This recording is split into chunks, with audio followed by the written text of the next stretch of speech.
campers, here I am, Kentucky, helping out a friend's mother. I offered to give her a hand. She has a lot of property and is struggling a bit with it, so it just came down to help her out. So I'm just going on a quick walkabout around her property, having a look around. I've done a couple of quick walkabouts. I did the mushroom hunt and just a general look around. But first thing I learned about Kentucky, it's hot, it's muggy, lots of bugs. And I thought Minnesota was bad. But they have different bugs here. So here we are. And I need a stick to get around with, because a lot of spider webs, so I've got to find me a stick. That'll do. It'll work perfect. Keep them spider webs out of my face. Where to go, where to go? Let's trudge a little bit and look, see what we see. But I do have something to show you. Just before I left to come down, I received a knife in the mail that I'd ordered from BPS knives, and it's their HK2. Interesting knife. It's actually very nice. I did a short on it, but I thought I'd do a little bit more in-depth review on it and see what it can do. Will it do what I needed to do? I'd be surprised if it doesn't. Their knives are pretty good. Let's find a place to do this and things to play with, and then we'll do it. Let's go. Gets pretty thick around here. But there's this gully down here, which I'm pretty sure will get full of water in a hurry here when they have their thunderstorms.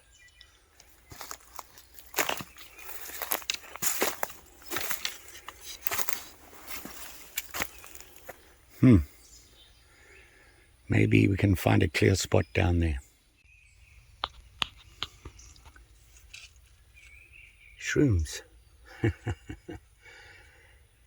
Growing out of the side. Here's some track marks. It looks like deer.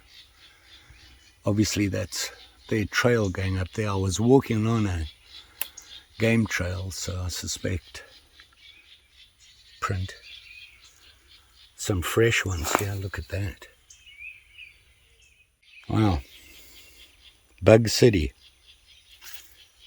Not good. It's got standing water in it with a lot of bugs, and you can see I've been slipping. It's like a clay along this gully.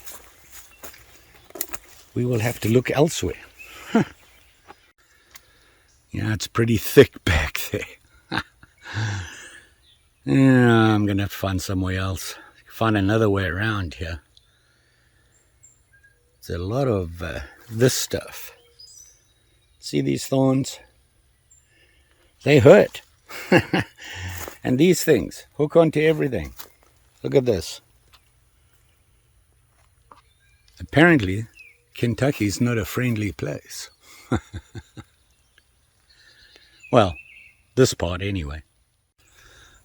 Big old tree fell down here. Look at that. Wow. See that guy there? Look at him. I nearly walked into his web. This looks like a good place. Maybe. Look at all his winnings here. All stuck in the web. See if we can find a place here. Some tiny little turkey tails. Look at them. Look at this guy. Who says nature doesn't provide ideas?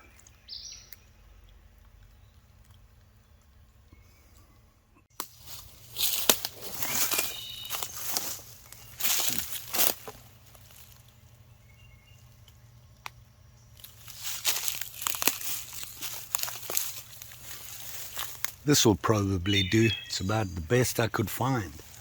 Been trudging for a while and I'm getting thirsty. I need water, and let's check out this knife.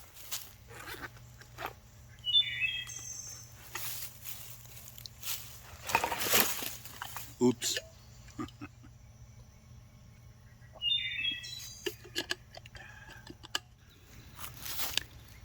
So what I was talking about was the knife I found on the BPS knives out of Ukraine.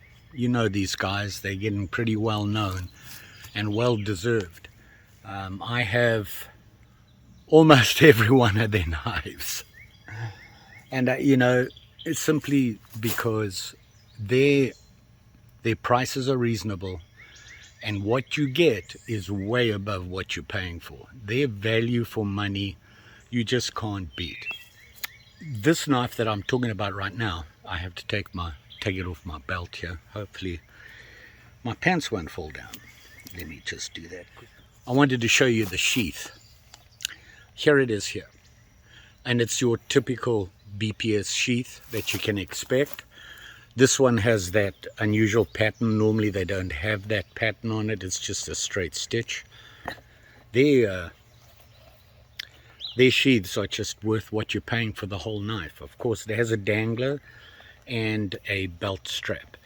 Personally, I prefer the dangler. My knife doesn't get caught on things. I can kneel down, stay up, and the knife stays vertical. This sticks in here no problem. It's a really good solid fit. It's a friction fit, and it works really well. Here's the knife here. Look at that. Very nice knife. Look at this blade. It's huge, has a lot of depth on it. You can see it has the false blade. Now this is straight from the factory. It's still full of the oil that they put on it, protect it. And the reason for it is, if you look here, let me get that out of the way. Right there, it'll tell you why. It is 1066 carbon steel. So it needs maintenance, and obviously you want to keep it oiled, stop it from rusting, because it is carbon. 5.1 inches long, solid, and they send you their knives nice and sharp.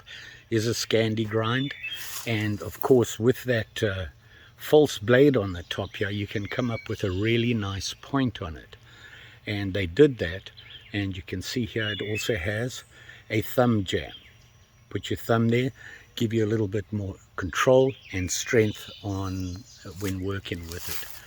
So you can see, like I said, 1066 carbon steel. The handle, it is full tang, by the way, and you can see that. And built into the tang here is the lanyard hole. Pretty standard, the choil.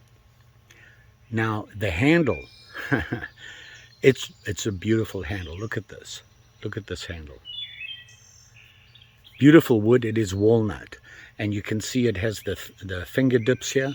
And you all know me, I'm all palm, no fingers, just a big healthy palm. And surprisingly, it's a perfect fit for me. Look at that. Fingers right in those slots. Very nice. And then you have your thumb jam. It has their normal screws that they use. So you can take the handle off, you can modify it, do what you like. Now, the one thing I did notice, the majority of handles they send you from BPS, and a lot of people don't really realize that, is that they look a little bit more unfinished, and there's a reason for it. They're leaving it up to you if you want to finish it or whatever you want to do with it. This one is definitely finished, and you can see that it's clean, perfect. And they oil, and I believe they use a Danish oil, but I'm doing this from memory, and that's never a good thing. I don't have all my resources with me right now. I'm out of town. Downtown Kentucky. Well, not quite town. In fact, not even close to town. And this is what you need with you when you're wandering around in Kentucky. Beautiful knife. Yeah, this blade is impressive. Now, 10.2 inches overall from the tip to there. So it's a little bit bigger than their normal knives. Maybe the blade for a bushcraft knife, I think, is a little bit too long. The problem I have with them saying bushcraft is it has the false blade on there. And the problem with that is it limits your battening. Now, I'm not a big battener. I do very light battening. I just use it to process smaller wood for kindling and things like that. If I want to cut something bigger, I carry a saw. I always have a folding saw on me. Here's my little optional. Great little saw. I modified it. You may have seen the video on that. Just so that it was a little bit easier for me to pull the blade. But I always have something like that. Some sort of saw in my pocket. So if I need to cut something, I don't really like to use my knife. You can do it. You can use it by battening. I've showed you that before. You've seen me do that before. It's not the perfect way. This knife is used to prep your kindling and your fire starter. Now, having said that, you know, they have this false blade here. But if you look carefully, they were actually... I don't know if I can show you that. It doesn't come to a true false blade. It actually has a flat edge across and there's a little 90. So I'm thinking they did that so that you could strike. Now this here, no problem. You can strike a ferro rod with that. But it limits where. The other, you know, but still we have that problem with battening because it's really a blade. You hit that with wood, it's going to chop into it. So they limited you there. You have to go here if you want to get any battening done, which makes it not quite right for camping and bushcraft, but it's still a beautiful knife. And this would do just about anything you want in a camp. It's a solid blade. So what I'm going to do is try and find me a piece of wood and let's see what we can do to it. Okay, first off, I have a little stick here, and all I'm going to do is I want to see if I can remove the bark, that sort of thing, maybe sharpen the point out here. I want to make me a tent peg, that sort of thing. So it needs to be able to get rid of the bark, and very few knives cannot do that, and certainly here, the BPSs, you know, they'll do it. They are good enough for that, no problem there. And you can see this is a pretty dry piece of wood, so the bark doesn't peel like a wet green piece of wood, but you can see it takes the bark off, no problem. I'm going to just give it a whack here on the side of the tree that I'm using as a tripod. I left my tripod at home. I have this using bungee balls to hold my phone up. Just want to see if I can sharpen a point into this stick like that. There, no problem there. And then of course if I wanted to make a tent peg, I would shorten this up. I'm just going to give it a couple of whacks with this to get a look how easily that cut in there, by the way. I just held it up against the tree and it zipped right in there. Now the back of your tent peg, you want to get rid of any sharp areas and round it off a little bit so that when you hit it into the ground, it's not going to mushroom on you. So you just round it off a bit. And of course you're going to want to put a little number 7 notch in it. Doing this by hand with no support here, so but just to give you an idea, hopefully you can see this. It cuts right in there, no problem. And I'm just going to clean it up.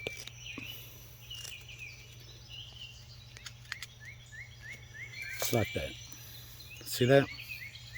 And I did that by hand with no support, so you know it'll do the job.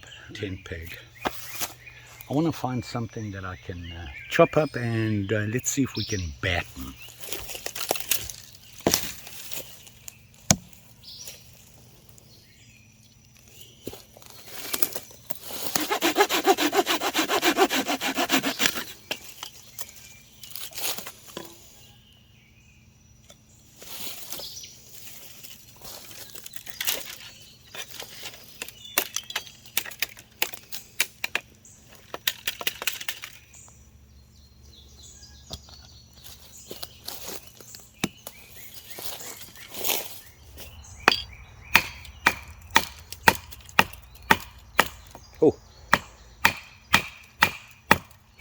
So it takes a bit of accuracy here.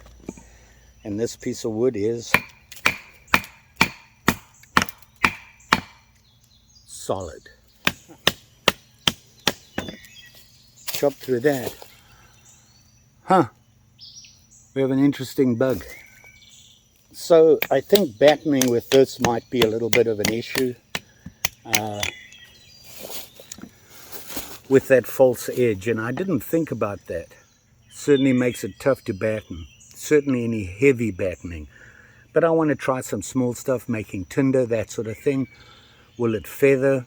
That's all I need it for. Like I said, the heavy cutting, I have a saw. Okay, not having a lot of success with the whole tripod thing. I could fit it on the tree, but it's too far away. I think this will work. First thing I'm going to do is I'm just going to cut this stick down here so we can use the knife to process it for kindling. So I'm just going to cut it off with my little Opinel saw. And these things is hard. And let's clean it up here. Man, this Kentucky wood is hard. So we have a stick to do. So we want to batten this stick. We want to split it and then make some feather sticks. So let's see how this does.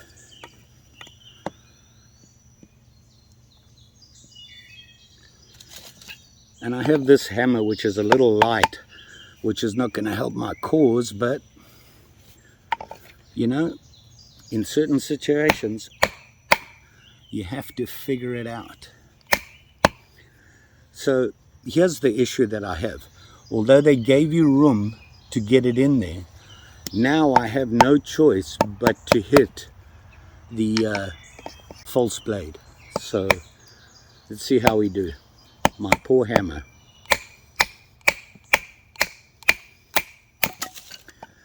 Got through there, no problem. The blade, although a big blade, it's not ultra thick. You know what?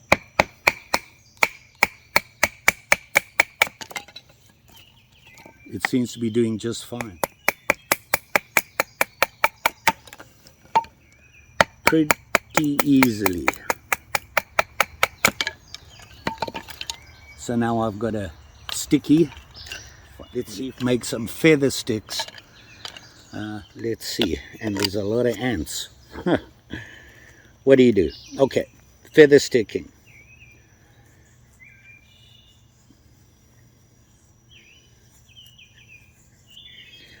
I don't see a problem here, and you know, it's cutting in there no problem, so that's not going to be a problem. Let me find another piece here. See,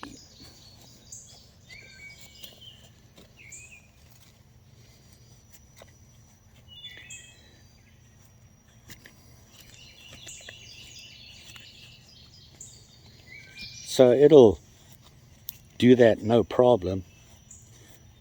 You know, you get it. It's not a pretty feather stick, but it'll do the job. Works just fine. So doing that is not a problem. So it'll process wood for you so that you can make a fire. They send you a sharp blade, so you can see I can chop into this no problem.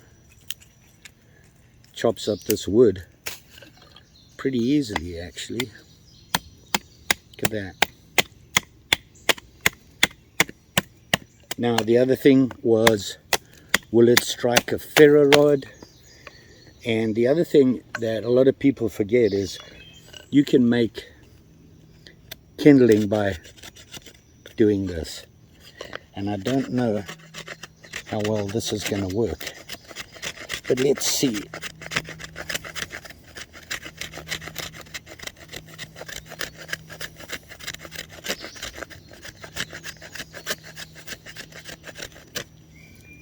See there?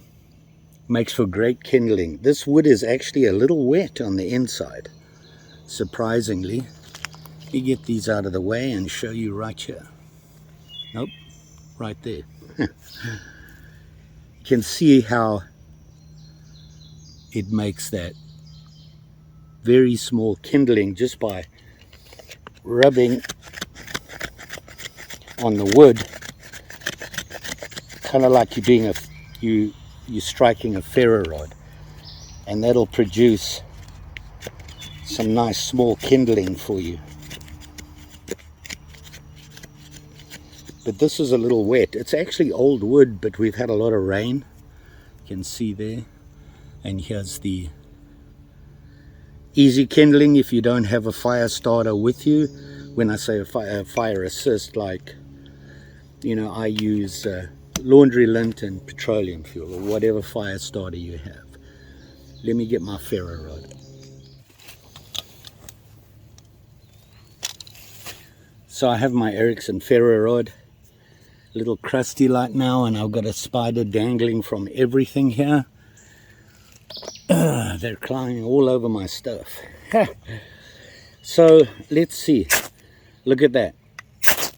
That is using that edge. And look at that strike. It's huge. See that?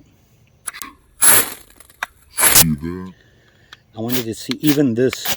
Like I said, it had that little sharp edge on the false blade. It doesn't come to a point, even a dull point. It's actually slightly, it's tiny little 90 there. It's kind of hard to show it, but it's there. And as you could see, it's struck just fine. So if I was going to make some fire, it's not going to light. This is really wet. It's sparking like crazy, and it does the job. And I thought it wouldn't, and I apologize. The only problem I have with it is that battening, but for what I use it for, I don't see a problem. I mean, typically, this is a small wood hammer, bushcraft hammer that I made myself, and I use it to make cuts in wood. You want to do a stop cut because you're carving. It'll do that, but you can see the marks it made on it here. Don't know if you can see that there. See that? It goes in because of that false edge. Is it a big deal? No. To be honest, most of the time when I'm out in the bush doing anything, carving or anything like this, just out trudging, I use another piece of wood that I found. So this will work just fine. And, you know, I'm able to handle the knife pretty well. Little bit, the blade's a little bit long for a bushcraft knife, but certainly good enough for a camp knife. You could use it for food prep and things like that, no problem there. And like I said, you can, you know, make your tinder, your fire sticks, your feather sticks. It'll strike a ferro rod, and it struck it well. You could see that. It really gives you a good spark. So there you go. It certainly does the job. You can't complain. And of course, you want to know how much I paid for it, right? This is the BPS HK2. It's what they call it. And this is the carbon steel, the 1066. I believe you can get it in stainless, if that's what you prefer. Personally, I'm a carbon guy, so I tend to go with that. I know it means more maintenance, but don't be fooled by stainless steel. You still need to maintain it, and of course you want to maintain your wood handles. So there you are. And like I said, you want to know how much I paid for it? Well, I paid that much.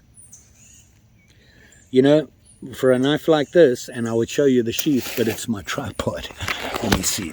Oh, here's the sheath, and you can see these sheaths are really well made. Look how thick that leather is. You know, the workmanship is outstanding. It goes in there really nice. It's not going anywhere. And of course, they all have danglers on them. You can see that. You don't need to use a dangler. You can just, if you prefer to have it directly onto your belt, it has that.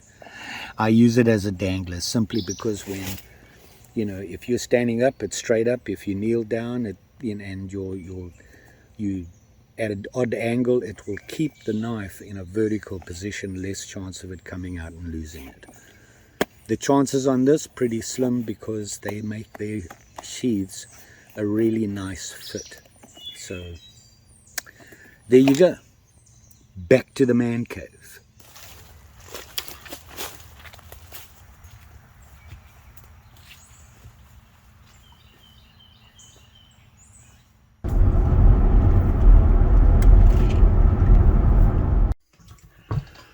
Made it. It's quite a drive, I got to tell you. So, here we are, back in the man cave.